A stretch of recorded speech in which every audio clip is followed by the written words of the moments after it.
Agora sim, todo mundo já ouviu falar da epinefrina, né? E a epinefrina, tem gente que fala assim, ah, não pode usar, tem gente que fala, ah, pode usar, e muita gente que fala e não sabe nem o que é, tá? Então, para vocês ficarem sabendo o que é a epinefrina é um vasoconstritor.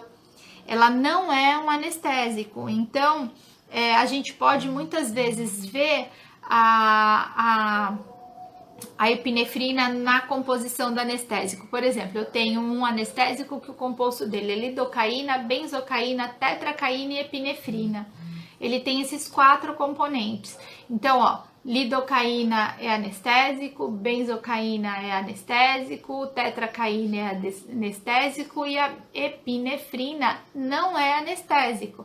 A epinefrina é um vasoconstritor. O que ela faz? Ela diminui o calibre dos vasos sanguíneos e, consequentemente, quando ela diminui o calibre desses vasos sanguíneos, ela diminui o aporte sanguíneo para aquela região.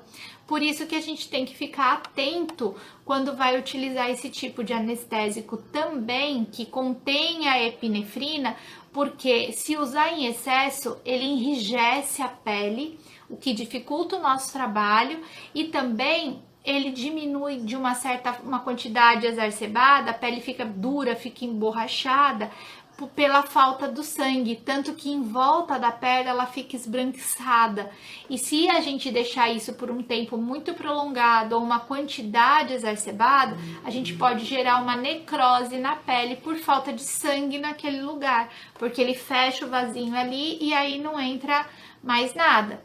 Então, dessa forma, a gente tem que ficar atento a isso. Por isso que eu recomendo não passar mais do que 2 vezes o segundo anestésico, que é o para pele aberta, que contém epinefrina.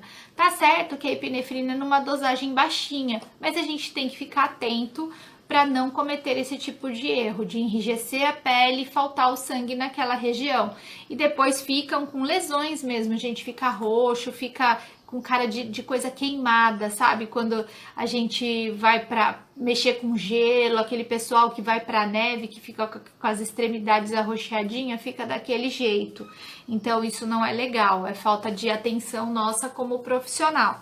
Então, voltando aqui. E aí você vai me perguntar qual é a função da epinefrina. Então, se ela não é um anestésico e ela é um vasoconstritor, por que eu tenho que colocar a epinefrina na minha composição? Por 2 fatores. O primeiro fator é que ela vai o quê? Intensificar a ação do anestésico. Ela vai deixar ele mais potente. E a segunda função, ela vai aumentar o tempo de durabilidade daquele anestésico para você conseguir terminar o procedimento. Então, existem anestésicos que, por exemplo, vão te dar 20 minutos de tempo para você realizar o procedimento. E tem anestésico que vai te dar 2 horas. Então, você tem que saber dosar a quantidade de anestésico que você vai utilizar para que, por exemplo, imagina você 2 horas fazendo um procedimento com um anestésico com epinefrina e repassando. Então, o que vai acontecer? Você vai deixar aquela pele dura, vai dificultar o teu trabalho e ainda corre o risco de necrosar a pele, tá? Então, a gente tem que tomar cuidado em relação a essa parte da epinefrina, tá? A epinefrina, o pessoal fala muito que ela é um bicho de 7 cabeças, questiona muito, por quê? Porque ela tem algumas reações adversas. Ela gera uma irritabilidade, ela estimula o coração, né? E aumenta a frequência cardíaca. Então, quando ela estimula o coração, por exemplo, uma pessoa que é cardiopata já oferece riscos. Então, a gente tem que ficar bem atento em relação à anamnese do nosso cliente para ver se ela pode utilizar ou não esse tipo de anestésico. E como ele é um produto que vai entrar na pele aberta, ele cai na corrente sanguínea. Por isso que gera essas reações adversas. Então, assim, o fantasma na epinefrina é em relação a essas reações adversas que ela causa, tá? O risco de necrose, a irritabilidade, aumento de frequência cardíaca, estimulação cardíaca. Então, a gente tem que ficar atento a desculpa, fugiu a palavra. esses efeitos adversos, voltou a palavra. E outra coisa, esses produtos à base de epinefrina, benzocaína, tetracaína, a gente não acha em balcão de farmácia. Normalmente são produtos manipulados.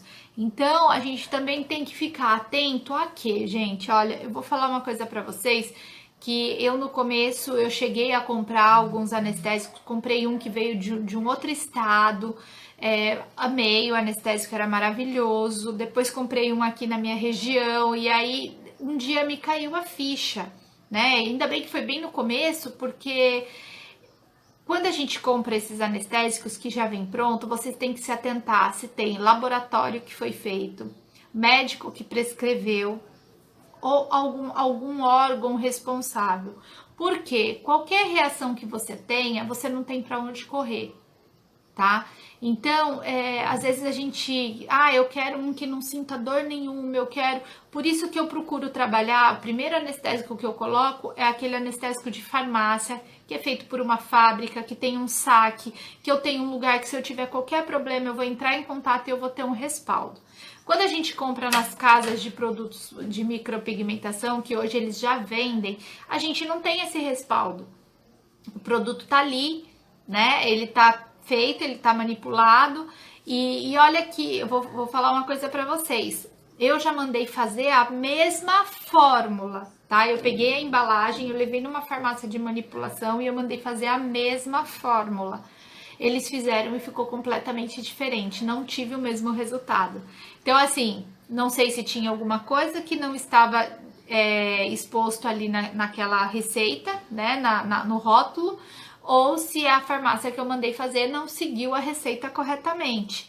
Mas é importante a gente sempre se atentar aos produtos que a gente possa ter um respaldo, né? Eu, por exemplo, hoje eu tenho um médico que faz as receitas para mim e eu mando manipular.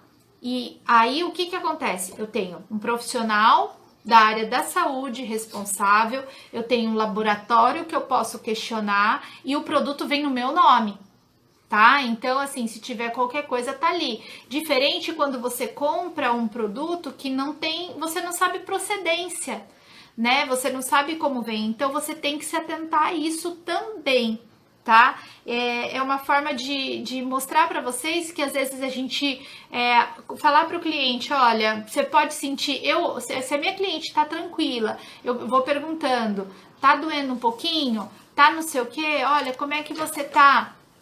Eu vou questionando, se ela estiver bem, tô sentindo só um pouquinho, me avisa se estiver doendo muito, eu vou só no primeiro anestésico, eu não vou pro segundo anestésico.